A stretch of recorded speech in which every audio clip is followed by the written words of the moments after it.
This is the story of a blessed child who was born 9 long years after her parents' marriage. They had performed much penance and desperately prayed for her to be conceived. When she did come, they embraced her as a gift from the divine and showered her with unconditional love and care.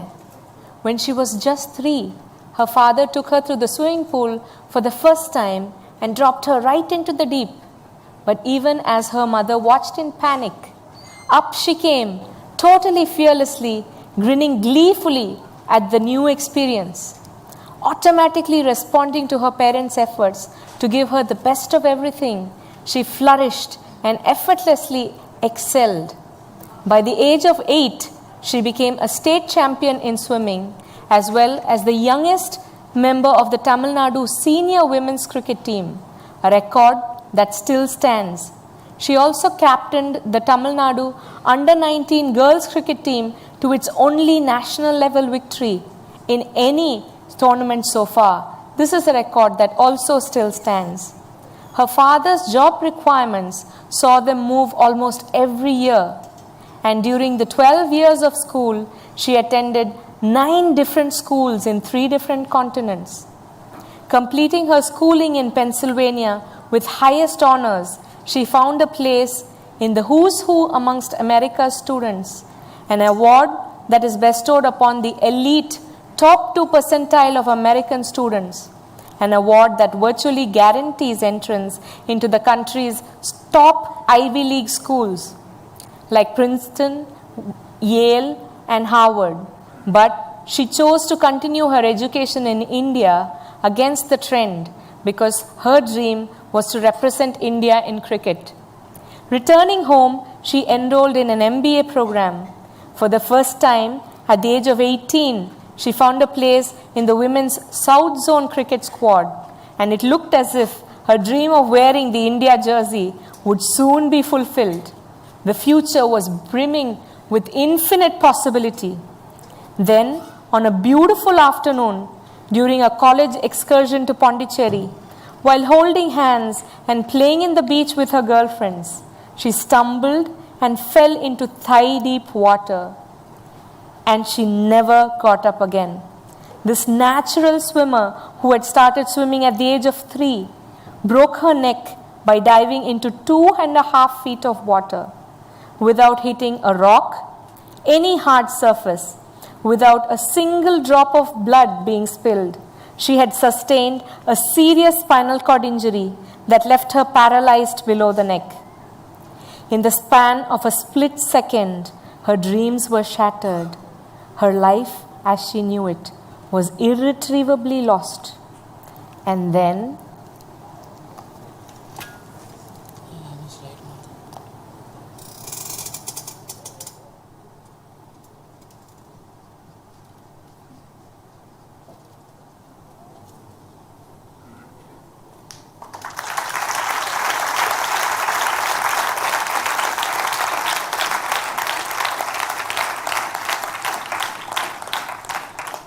Namaste everyone. First of all, I want to thank Rose and the TEDx Choice team for giving me this wonderful opportunity to be here and share my story with all of you. Like you said, like you just saw, my life has been one of stark contrast. The first 18 years of my life was absolutely perfect. And then, well, now you can see. So, first thing, I'm here to show you the power of perspective. What is perspective? Let me share a few things with you. How many of you here wear glasses? I see many hands being raised. Do you feel you're handicapped? No. How come? Take your glasses off. Isn't it true that you are also handicapped in some way? If you say that a person should be perfect physically, then we are all more or less handicapped, are we not? It's just a matter of degree. I mean, your handicap can be fixed with a pair of glasses, Well, mine requires something more.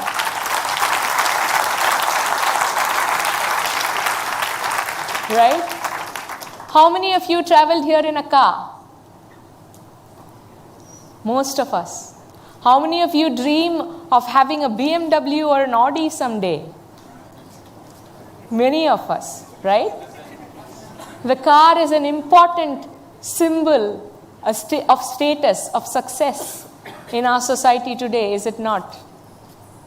But what if I say that for me the car is nothing more than a glorified wheelchair? What would you say? I mean, I've traveled here. It has 4 wheels, yes or no? And it takes you from A to B. And my wheelchair goes at 10 kilometers an hour. And in Kochi's traffic, or in traffic in most parts of the world, I might get there earlier than you. Right? So, mostly things are in the way we see things, right? Do you know how many muscles it takes to move one step forward? Just one step? Any guesses? 10, 50, 100? It takes 200 muscles working in unison to just take one step forward. Do we in our day-to-day lives appreciate the tremendous gift, the miraculous gift of a healthy body? We don't. We just take it for granted, right? Imagine if we had to think about getting 200 muscles working together. Think that, okay, I've got this one right. Okay, what about that one? And then we wouldn't make it to the bathroom in a day, right? But everything works together. We don't even have to think about it.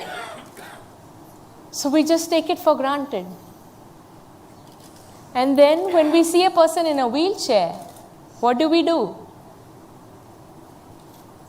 If you've seen a person in a wheelchair, what do you think? What's the first thought that comes to you? Pity? In Tamil they say, Ayyo Pavam. Oh, how sad for them. In some parts of India they will say, oh, it must be karma coming back. They must have done something to deserve it. Right? But I'm saying, if you really think that we are pitiable, why don't you take a challenge that I'm going to post in front of you? For the rest of this talk, my challenge to you is, why don't you try to be in my body for just a little while? Will you take up this challenge? Just below the neck, become paralyzed. For the next 15 minutes or so, just don't move anything in your body other than your neck. You can say anything. If suddenly you feel an itch somewhere, you can ask for help and somebody can come and scratch it for you. If you feel like having a drink of water, you can ask for help and somebody can give you a drink of water. But you're not to move anything. No fingers, no toes, nothing. And just at the end of this 15 minutes, I want you to take a few seconds to just think about how difficult it is. If you even can manage 15 minutes. And if you can't manage 15 minutes in my body, then do I really need your pity, do you think? No, I don't. None of us do. We are warriors. We are fighters. We are survivors. We are taking up so many challenges in a day-to-day basis. We don't need pity. All we want is your friendship. All we want is your encouragement. All we want is a chance to prove ourselves. Nothing more. And now that I have you as a truly captive audience, I'm going to go back to my story and say that at the age of 18, right? You saw my story. I was a star at everything. Everyone looked at me with admiration, with respect, with love, with approval. My teachers loved me, my friends loved me. And then in a split second, I lost everything.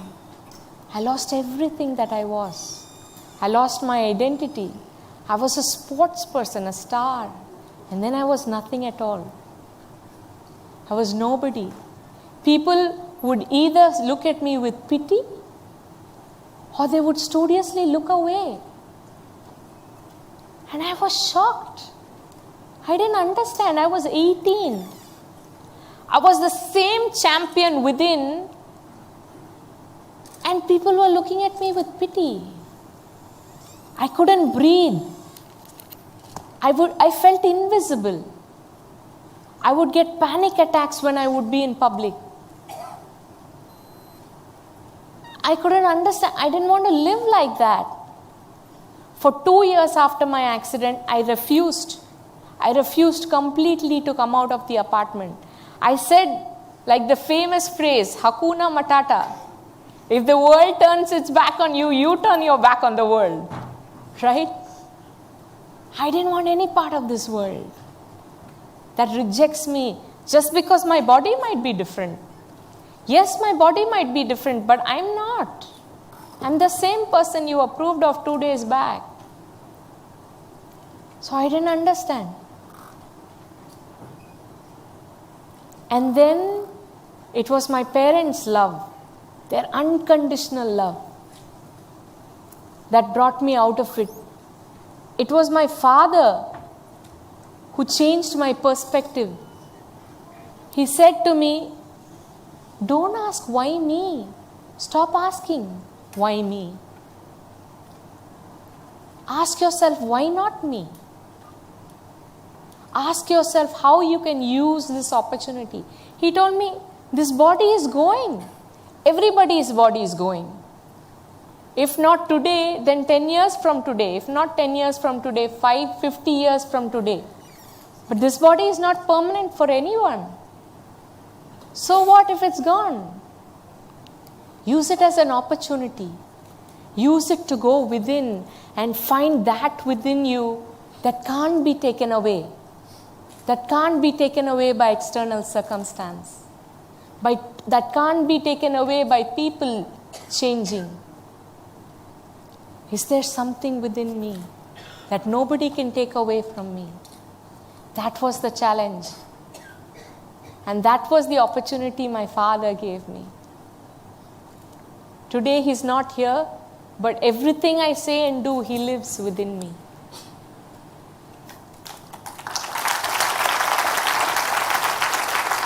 And when my perspective changed from why me to why not me, then I started expressing myself through these mouth paintings. I never painted before because when I had my hands and legs, I was too busy swimming. I was too busy holding a bat. So when I started the mouth paintings, it was an adventure. It was such a wonderful discovery. It didn't feel difficult at all. I loved it. So these are some of the mouth paintings that I was doing. And then slowly,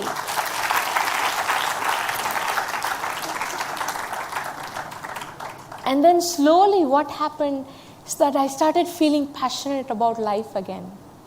My parents gave me a beautiful spiritual lineage, and through grace, somehow I started healing from within.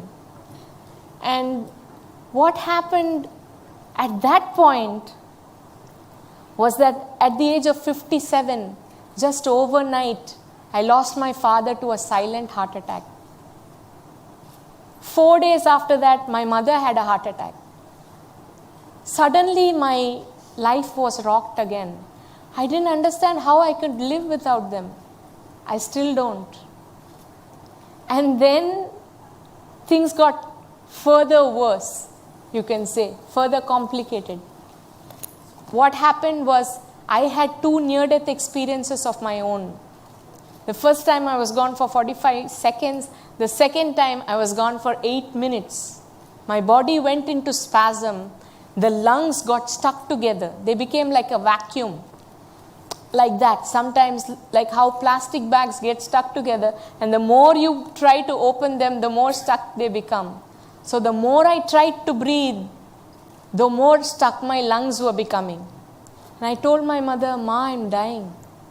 And she was desperate. She had chest pain and I couldn't do anything. But then suddenly something happened. I became detached. I became a witness of my own death. And I was able to witness my body go through the death throes without fear. There was no more fear. And then I just surrendered. And I said to myself, I surrender in the will of my master. And then I was gone. And then 8 minutes back, I came back to my mother and my grandmother beating on me desperately. And then I said, "Ma, I'm back, stop beating me." And that was it. That was the end of fear in my life.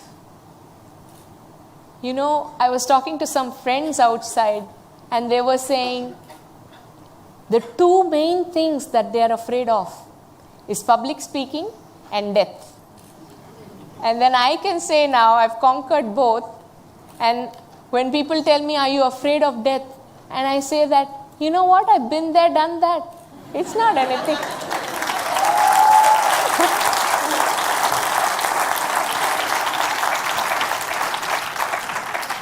So somehow, in dying, I found the way to be perfectly alive, to be fully alive in the here and now, in the present moment.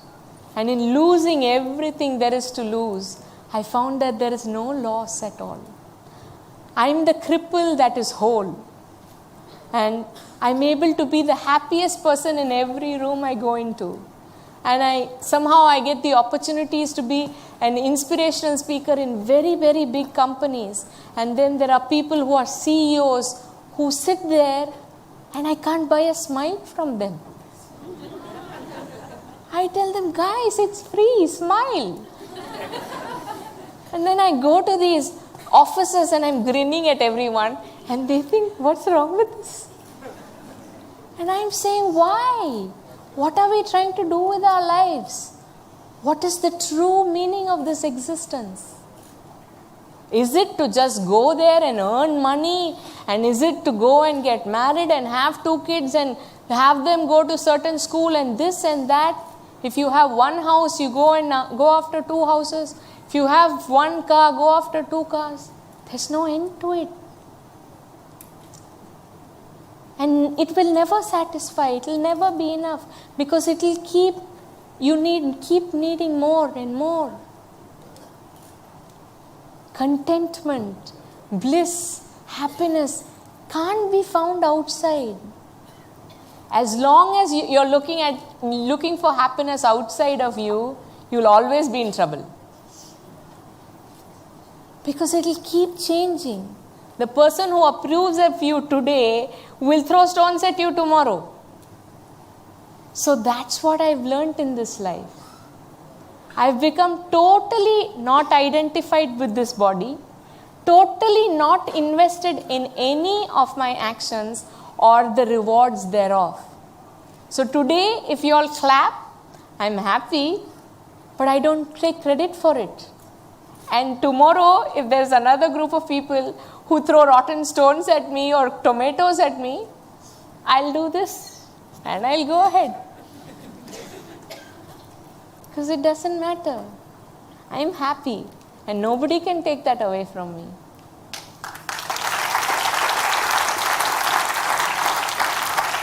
So when I got all these, when my perspective changed from why me to why not me, I became passionate. I became fully alive in the present moment. And then purpose came into my life. I got a larger purpose in life. Because when my mother had her bypass surgery, I had to take all the decisions. I had to start working. And I'm very proud to say that I work full time now for a website. I'm a writer and I work full time using a speech activated software. And I can challenge any of you that I can type faster than you. Right? So, when my mother had her bypass, my father's friends came up to me and said, "What is your future going to be like?" What happens if there is a day that your family can't care for you? So, when we have a question that we have no answer for, what do we do these days? We Google it, right? So that's what I did. I Googled it and I researched and I found that there is not a single long-term rehabilitation center for a woman in my condition anywhere in India.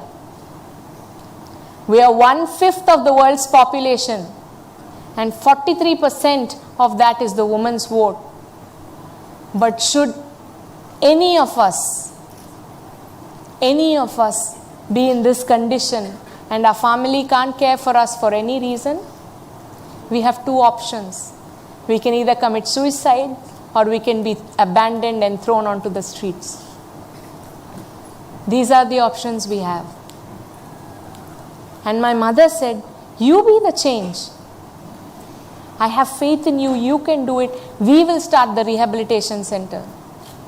And my answer was, Ma, are you mad? I don't know anything about accounts. Moment I see numbers, my brain shuts down. I don't know anything about the law. How am I going to start a trust? I've spent a dozen years of my life in complete isolation. How am I going to run an organization? I can't do it. I can't even care for myself. I can't change a channel. What am I going to do changing the world? Right?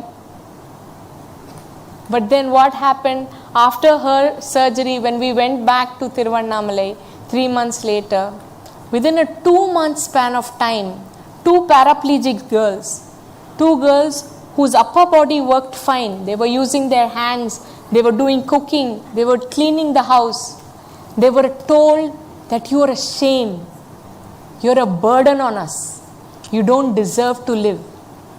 Because you are part of my family, we are being ostracized. Because you are there, nobody is willing to marry your brother. So you die. They came and left poison next to them. They drank it and died. This is happening every day. This is a fact. So then I said, if within my tiny world, so many people are dying, how much must be happening outside? And today, if I am going to be afraid, if I am going to be afraid of failure, if I am going to be afraid of challenge, and if I don't do something today, I'll not be part of the solution, I'll be part of the problem. So we started Soulfree. It's a public charitable trust, and we are working to spread awareness about spinal cord injury in India. Spinal cord injury, the statistics about spinal cord injury in the US are that one happens 38 minutes, in every 38 minutes. It's not a rare condition. There are more than 250,000 quadriplegics living in the US alone. In India, no statistics are available. The government of India doesn't even recognize spinal cord injury as a specific disability. It is just pooled under orthopedic disabilities. There is no medical insurance. The emergency medical care system is very poor. There are no rehabilitation centers at all, short term or long term. So we want to be the change. We want to create awareness about this condition. I want to tell school students everywhere that you are not invincible. Bad things happen to good people all the time. So don't take unnecessary risks. Don't wear the helmet for the petrol tank. The helmet is for your head. Don't drink and drive, because for one moment of misfortune, you will have to spend the rest of your life paying for it. A spinal cord injury can happen to anyone at any time. There is no cure for it anywhere in the world. And we need to do something about people who already have sustained this injury. We are very serious about rehabilitating them. We are very serious about reintegrating them into society, because all of us can be productive. I am paralyzed below the neck. I might be all dolled up thanks to my mother, but the truth is nothing works. I'm paralyzed below the neck. I don't have control over my urine. I don't have control over my bowels. If today there are not volunteers to help me get from the bed to the wheelchair, I wouldn't be here. So it's important for youngsters to volunteer. It's important that we are also valued because we can be productive. And the other thing is, we are taught never to ask for help. But it's important to ask for help. If I hadn't asked for help, I wouldn't be here today. And I'm here and I know that I can give back. I can inspire 1,000 people. But I need help. I need your support to help Soulfree fulfill its vision, to fulfill its mission. Because these are the sort of people we are helping. That is Revati. She was 16 years old, and after her 10th grade exams, I know many of you might be going to Malaysia or some part of the world. She was asked to lift stones, and the rock hard stone was so hard, and she's such a skinny little girl, she fainted, and the stone fell on her neck. She sustained a spinal cord injury. We went there to her house to speak to her. Her mother says, I have 3 other kids. I can't care for her. I'll not take her to the rehabilitation center. We are trying to get them medical rehab. We are trying to make them financially independent so that at least for the money they will keep them alive. We are trying to give them hope. We are trying to give them a chance to lead a life of dignity and purpose. In truth, we are trying to set their souls free so that they can live with dignity and purpose. Because as long as the soul is in this body, it is limited to this body. And if every day, just because you have a broken body, a less than perfect body, you're told that you're a shame and a burden and you don't deserve to live, then something within you dies every day. I am here because my parents gave me unconditional love. Never once did they blame me for an accident. Never once did they say, you not only destroyed your life, you destroyed ours as well. It is because of that mother who has not slept for 8 continuous hours in 18 years, because every night she has to turn me twice so that I don't die of a bed sore, that I am here today. So it is very important. It's very important to receive love from our families. It's very important for us to receive love from our community, and that we as Indians ensure that no girl has to commit suicide just because she had some misfortune, just because, let me say it, she's disabled. And that's what we want to change. Through Soulfree, we want to give people who are disabled the chance to become positively abled. And I request each of you all to go and look at our website, to help us, to become our friend, to employ people with disabilities if you're entrepreneurs, to give us a chance to make our world more wheelchair accessible so that I can get into a restaurant and eat, so that I can get into a theater and eat, so that I can go to a school and become educated, so that I can be employed. The world can be so much simpler just through wheelchair accessibility, just through a change in intent, just through sensitized, supportive communities. And that's what I request of all of you. Thank you so much for giving me this opportunity.